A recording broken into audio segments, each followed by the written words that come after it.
Você vai perceber que isso não tem mistério. Entende que você levando isso tudo a sério. Entenda que a beleza é um caminho de luz. Entenda que a surpresa é você quem produz. Entenda que a beleza é caminho de luz. Entenda que a surpresa é você quem produz. Arte é tão legal. Arte é tão legal. Você vê diferente o que parece igual. Você vê diferente o que parece igual. É por isso que arte é tão legal. Arte é tão legal. Você vê diferente o que parece igual. Você vê diferente o que parece igual.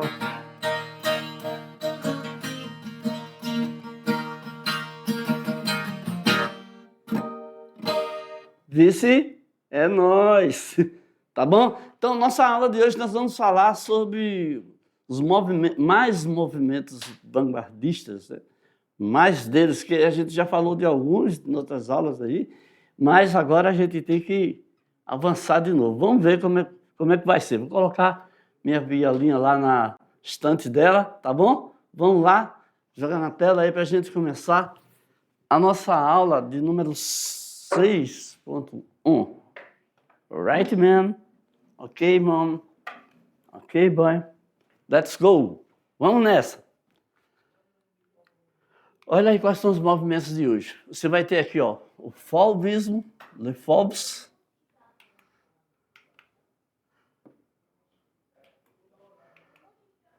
Aí vem o Cubismo, o Futurismo, o Dadaísmo e o Surrealismo, né?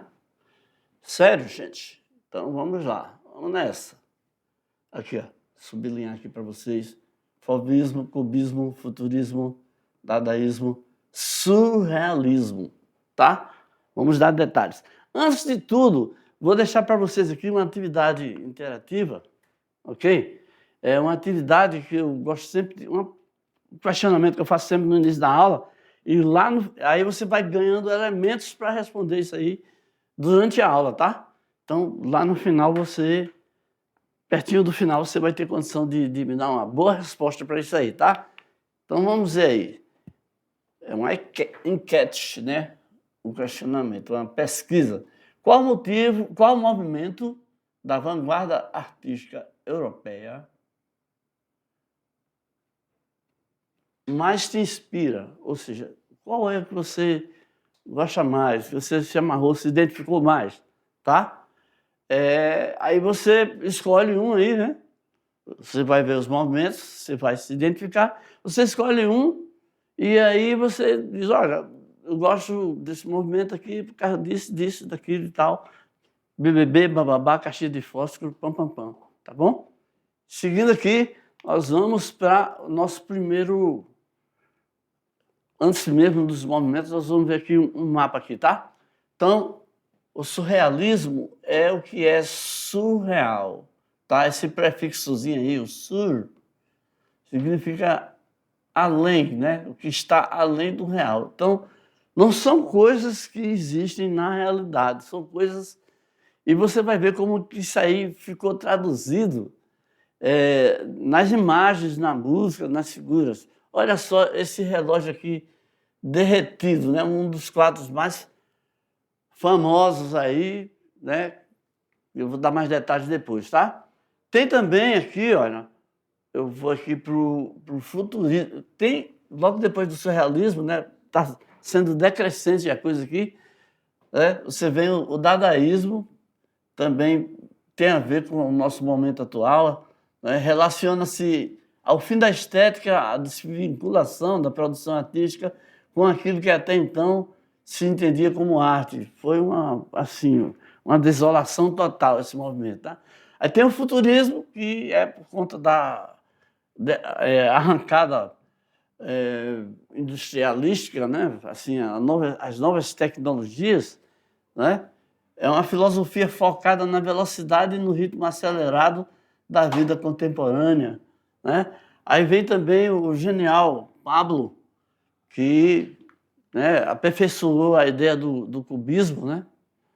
Olha, o futurismo tem a ver com esse quadro aqui, tá? Que é um quadro que mostra o movimento né? Dá impressão, puxa a ideia do movimento. Aí vem também o cubismo, né? Marcado pelo uso de formas geométricas. Aí vem o fauvismo, Le Fauve, os selvagens, né?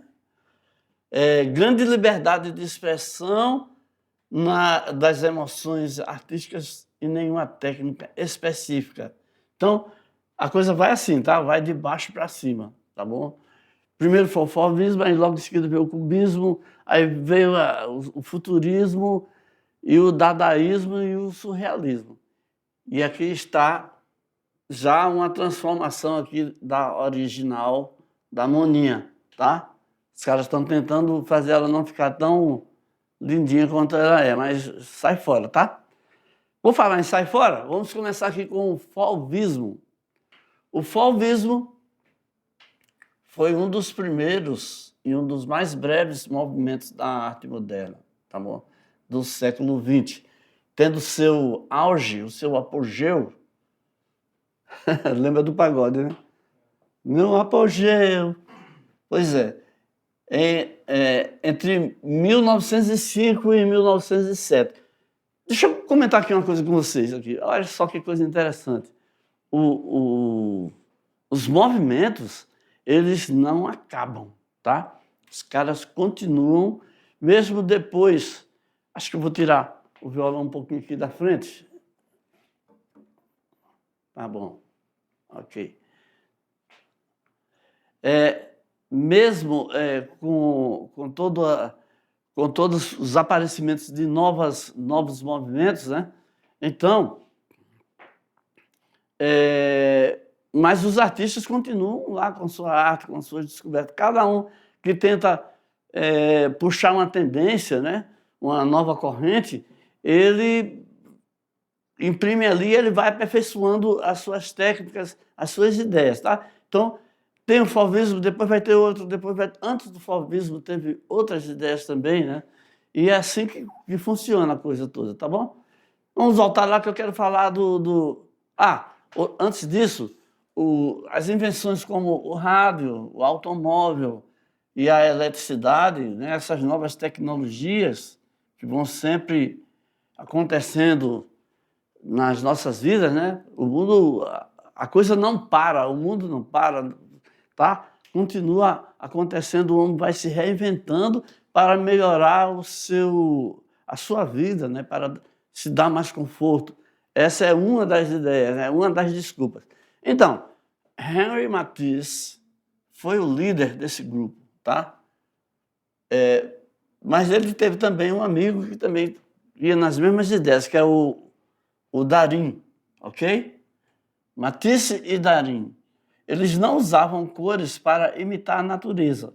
Então, já fugia das obviedades, fugia do naturalismo, né? Que era aquela ideia de fazer exatamente igual o que estava vendo, como se fosse uma fotografia, né? Antes mesmo da existência da fotografia, os caras já tinham essa ideia. Começou assim, tentando imitar lá nas cavernas, né? Mas já tentando imitar o que eles estavam vendo. Então, eles não usavam as cores para imitar a natureza, usavam para criar de modo imaginário, olha aí, quanta informação importante, tá? Tanto harmonias quanto desarmonias, tanta coisa legal de ver, como quando a gente vê uma coisa que não está assim tão harmoniosa, a gente não sabe o que é, mas sente. Você não entende bem por que aquilo, depois a gente vai estudando, vai pesquisando e vai vendo, tá? Então, rejeitando pintar uma ilusão realista. Olha aqui, ó, viu? Vê-se. E o realismo tem muito a ver com o naturalismo, né? Nesse sentido. Evitando pintar uma ilusão realista de espaço, eles preferiam enfatizar a superfície plana da tela. Olha aí, tá vendo? Estamos dizendo aqui a dança, nesse quadro aqui, fantástico, que as figuras não são... você não vê ali pessoas com todos os traços assim, bem caracterizados, né? Mas você entende que são pessoas ali e que estão numa atitude de movimento, né? Mesmo com essas coisas que não tem nada a ver com com a realidade, né? Um chão verde, né? Só se for no carpete. Seguindo aí, né? Então, olha aqui, os autorretratos, né?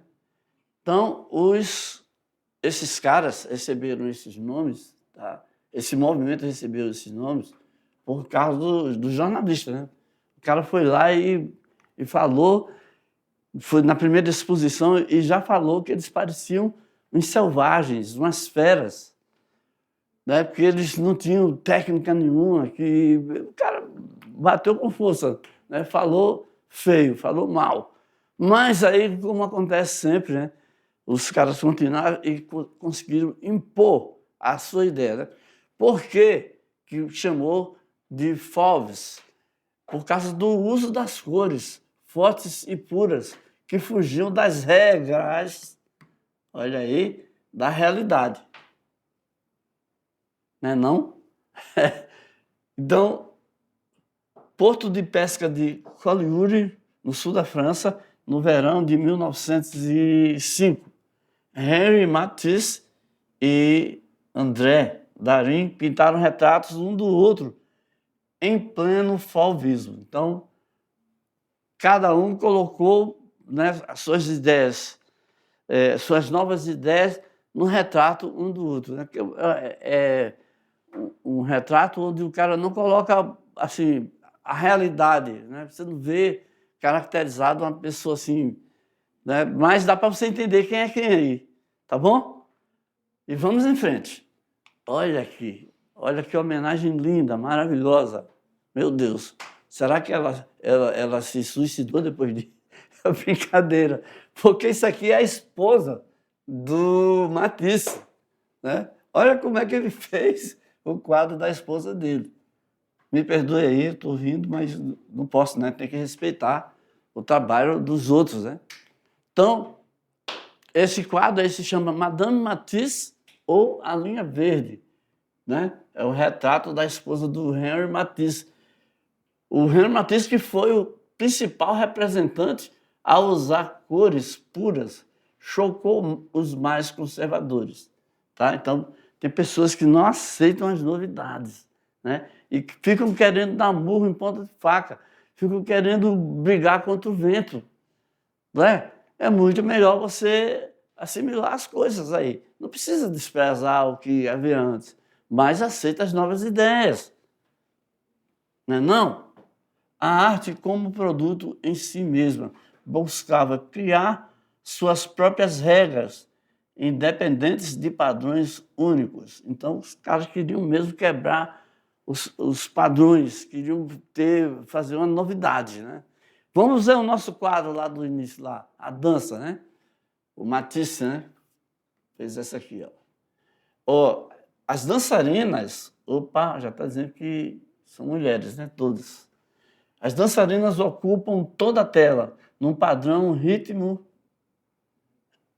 de movimentos expressivos, rítmico, com um ritmo de movimentos expressivos. Bora nessa. Limitou em apenas 3 cores: azul para o céu, laranja rosado para os corpos e verde para a colina. Gente, não é chão, é colina. Olha aí. Então, azul para o céu, vai lá, né? Você já viu alguém laranja rosado? Nem mesmo meu amigo Joalan, professor de educação física, grande cara, nem ele é laranja rosado, né? E a colina, aí você já viu, os caras estão em cima, as meninas estão em cima de uma colina aí verde. Que loucura, né? Se bem que uma colina onde tenha árvores, né? Pode chegar aí, nesse ponto aí, né? Então, cria uma imagem na qual as relações abstratas entre forma e cor são fundamentais. Olha aí o abstrato, né? Mais uma vez aí para a gente entender que depende do cara viajar na maionese, né? O cara começa a pensar, começa devagar e aí ele chega nessas ideias aí, né? Não é real, né? Não é real, não é realístico, não é naturalista. Mas é também, né? É assim. Os espaços vazios coloridos cumprem uma função, tá bom? Então, estamos vendo aí mais uma leitura de imagem aí, né? Com o quadro A Dança, do Henri Matisse. Muito importante esse quadro, hein? Foi muito revolucionário. E aí vem outra bomba agora. Nossa, socorro. Aí vem o cubismo. Essa palavra cubismo, né?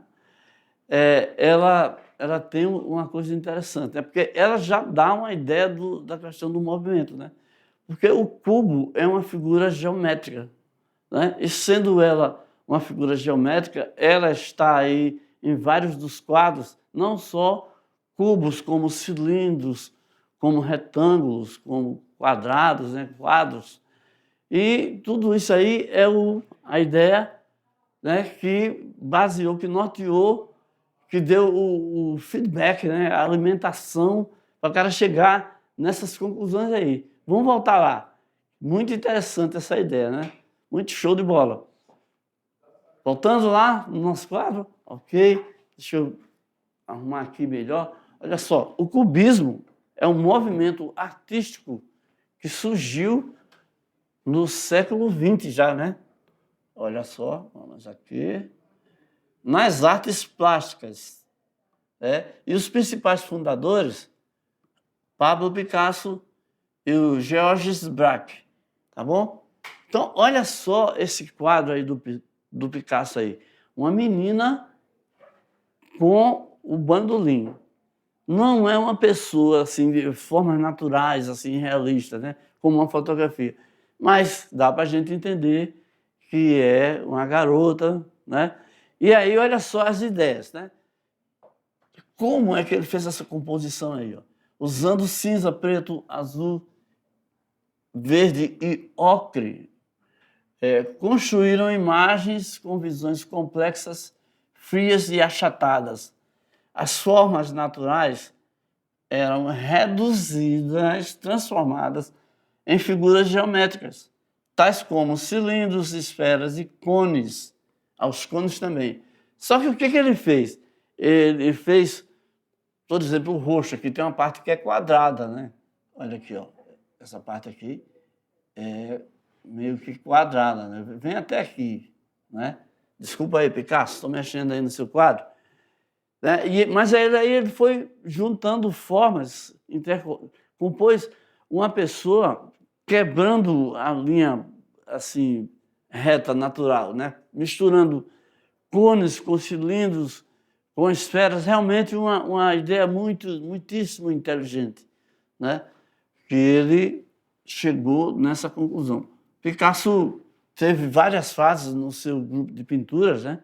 Nos seus quadros, e morou em vários lugares e se influenciou por esse lugar. Morou na África, por exemplo, né? E se influenciou por esses lugares e chegou nessa fase aí maravilhosa, na qual ele ficou mundialmente conhecido. Vamos ver mais um pouquinho. Olha só, o Georges Braque também, né, fez esse homem aqui com o violão, onde ele fugiu ainda mais do realismo, né, fugiu ainda mais do naturalismo, né, fez uma... Ali é difícil de reconhecer que é um homem, mas tem ali, dá para você entender que tem um violão ali, pá, as cordas, por aí, tá? Então, o Juan Gris fez um retrato do Picasso aqui, ó. E aí, vocês estão vendo aí? Obedecendo a mesma lógica, obedecendo as mesmas ideias, né? Entrecortando, né, as figuras, né? Geometrizando as formas. Agora, olha só que coisa maravilhosa, tá? Uma das influências que apareceram aí, né? Você tem a influência de Paul Cézanne. Você se lembra do Paul Cézanne? Aquele lá do aquele movimento lá, né? Que ele tinha algumas ideias que remetem até esse momento atual, né? na mobilidade que Les Demoiselles d'Avignon proporciona ao olhar. Há também referência à obra Cinco Banhistas de Cézanne, Paul Cézanne. É isso? Então, as senhoritas, as Batgirls de Avignon. Avignon era... Deixa eu comentar aqui para vocês. Avignon era uma rua, certo? E nessa rua, olha que interessante, tinha umas casas lá, que tinham umas moças lá que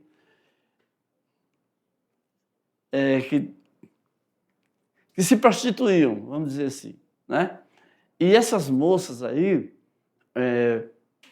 o Picasso resolveu fazer um quadro com elas, com um olhar totalmente isento de sensualismos, né? Totalmente isento, mas retratando as cinco garotas aí. Esse quadro ficou tão famoso, muita gente fez leitura sobre ele, né? As senhoritas de Avignon, até alguns pintores brasileiros que nós vamos falar lá na frente, também fizeram seus quadros, sua antropofagia. Eita, lá vou eu entrando já onde não é para ser agora. Então vamos voltar lá para a gente ver detalhes da obra, né? Olha só, coisa interessante. A influência das máscaras africanas. Isso aí é do período que o Picasso esteve, né, na África. E aí a África tem muito essa ideia, essa situação de usarem máscaras nas Áfricas, né? Também eu vou explicar melhor depois. Mas aqui você já está vendo aqui, ó. Olha aqui, né?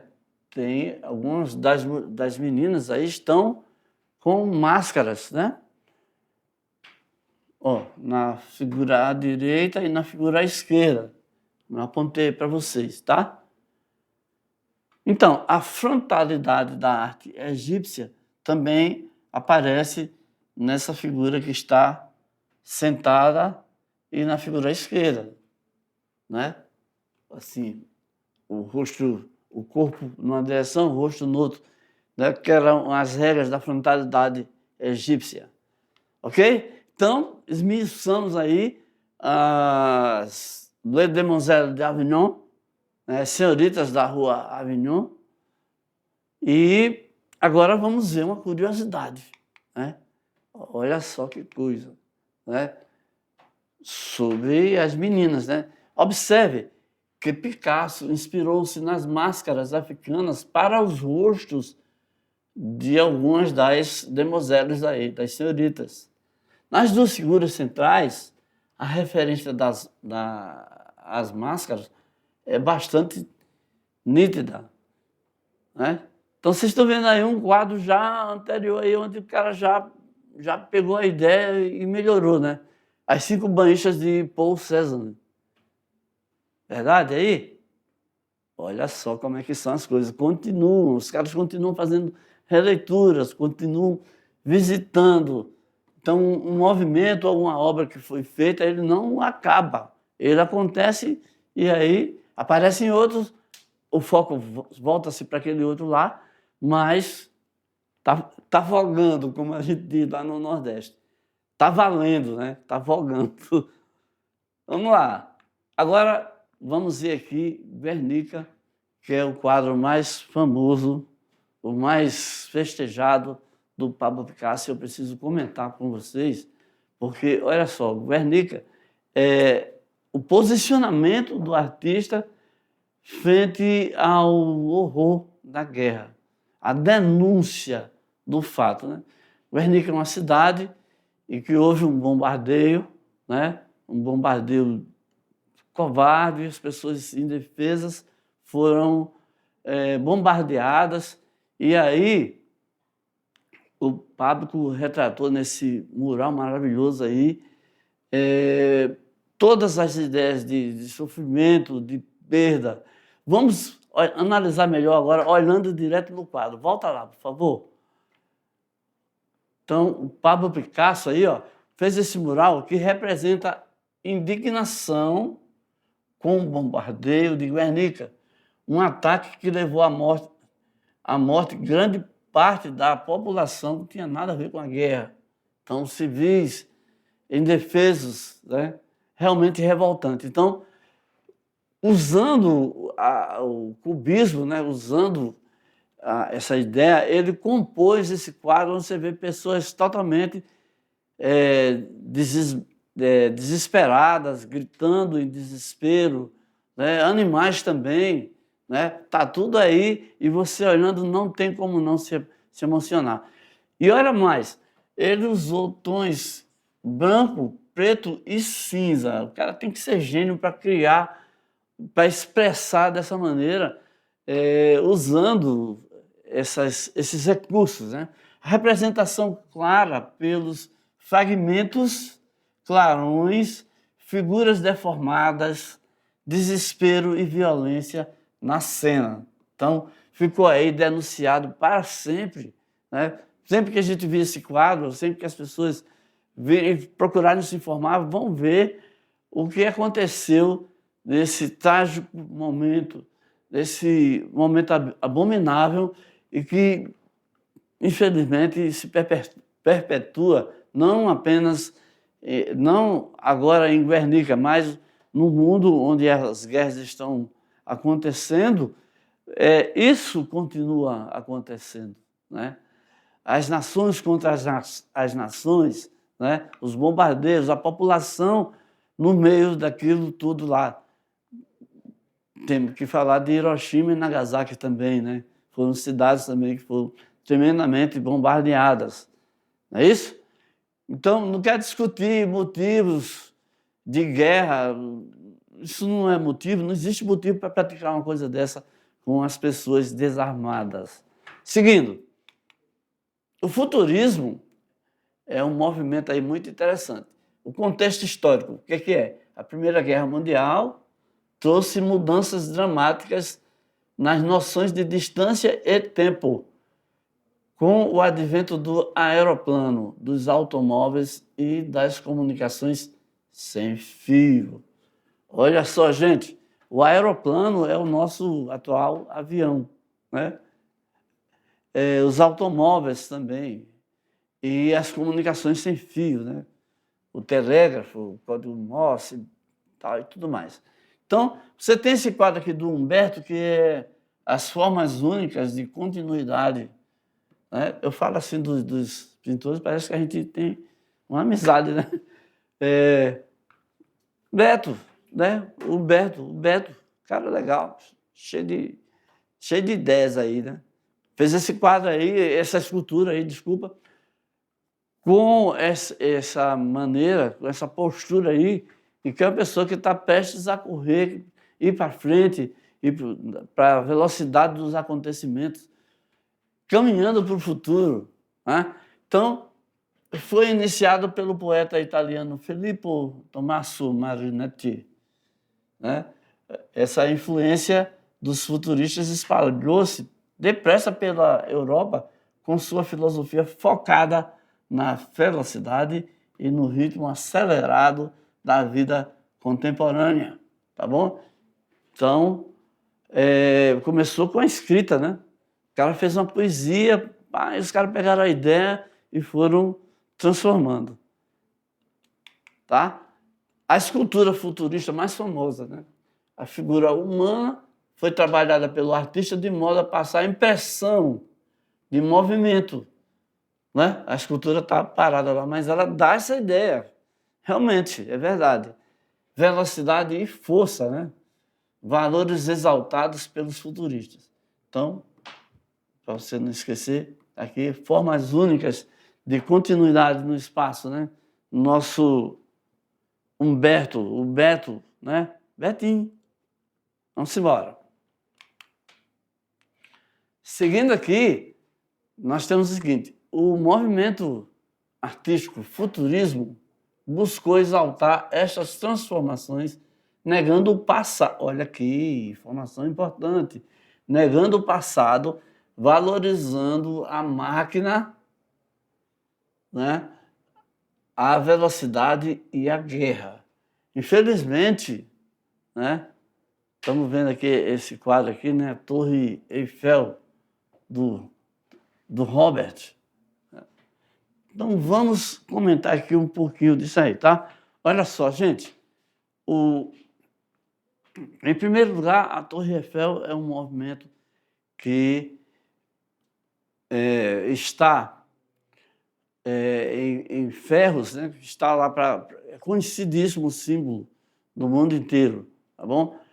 E o futurismo passou a valorizar a máquina porque a tecnologia, né?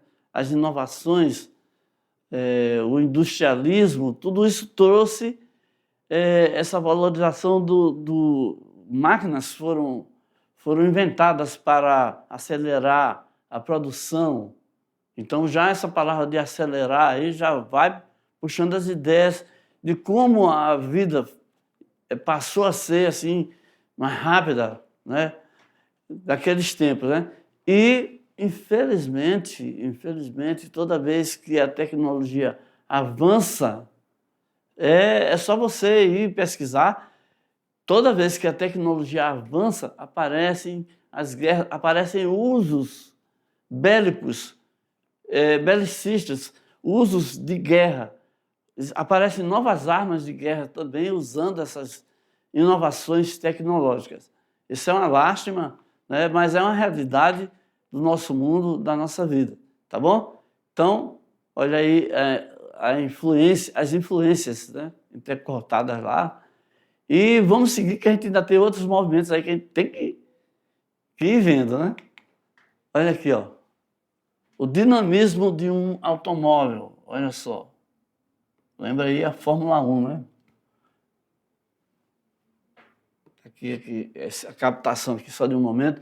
E os arranha-céus e túneis do Fortunato. Aqui é o Luigi.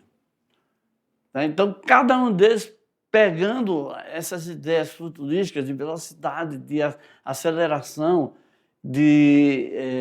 olha só, os arranha-céus, edifícios que foram aparecendo, que são inovações, né, na arquitetura, e que é o uso do ferro que proporciona isso aí, novas ideias, novos estudos, novos desenvolvimentos, novas tecnologias. Ok? É isso aí, gente. O tempo não para. Agora vem um movimento muito interessante, né? Tô nem aí, tô nem aí. Essa música aí fala bem o que é o movimento dadaísta, tá? Porque é um momento em que os artistas eles estão sem esperança, estão assim arrasados. Então, eles ficam numa ideia tão ruim que os artistas dadaístas menosprezaram a ênfase tradicional posta na estética pictórica das figuras, né, a expressividade da obra de arte. Então, passaram a questionar até a própria arte, né? Passaram olha só as características, passaram a falar que a arte não existia. Então, olha só as características. Rompimento com os modelos tradicionais e clássicos. Espírito vanguardista de protesto. Espontaneidade, improvisação e irreverência artística. Irreverência é falta de reverência. É falta de você reconhecer, né? É falta de você dar valor, né, às artes. Anarquismo e niilismo. Anarquismo é você esculhambar com o que está lá colocado, né? E o niilismo é a negação total. Gente, depois pesquisa essa palavra aí que você vai ficar horrorizado do que ela significa, tá? E o anarquismo também, né? Você bagunçar a ordem, né? Transformar... Olha, busca do caos e da desordem, tá? Um teor ilógico, não tem lógica esse movimento. E é irracional, não é uma coisa que a gente poderia dizer que tem um racionalismo, tem uma lógica, tem uma concatenização de ideias. É isso? Tem um caráter irônico, radical, destrutivo, agressivo e pessimista. Por quê? né? Por causa da guerra, né? Por causa das derrotas da humanidade, né? Porque a guerra é uma derrota. Então, aversão à guerra e aos valores burgueses, dos riquinhos, né? Da sociedade rica. Então, rejeição ao nacionalismo e ao materialismo. Vou falar aqui brevemente aqui sobre o nacionalismo, porque é o seguinte, o nacionalismo é, por um lado, você amar o seu país, você valorizar a sua nação, né? Mas também, por outro lado, tem pessoas que ultrapolam, tem dirigentes, comandantes que extrapolam, né, essa ideia, como foi o caso do Hitler, que ele queria impor à nação e os valores e as ideias e as lógicas, né, do seu movimento, do seu partido, do seu comando ao mundo todo. Não é isso? Então, é também uma crítica ao consumismo desenfreado e ao capitalismo. Lembra a música dos Mamonas, né? Mas o pior de tudo é minha mulher. Tudo que ela vê é desgraçada. É isso aí, vamos quebrar aí esse momento aí de tristeza. Sim, nós estamos vendo aqui um dos objetos artísticos, uma das ideias mais famosas de todas, né? Que é esse urinol colocado dessa outra maneira aí, dando outras interpretações, outras noções de uso, né? É um tipo de arte que a gente vai também estudar um pouquinho depois, porque esse aqui é um dos famosos ready-made. Ready-made, termo em inglês, né, que significa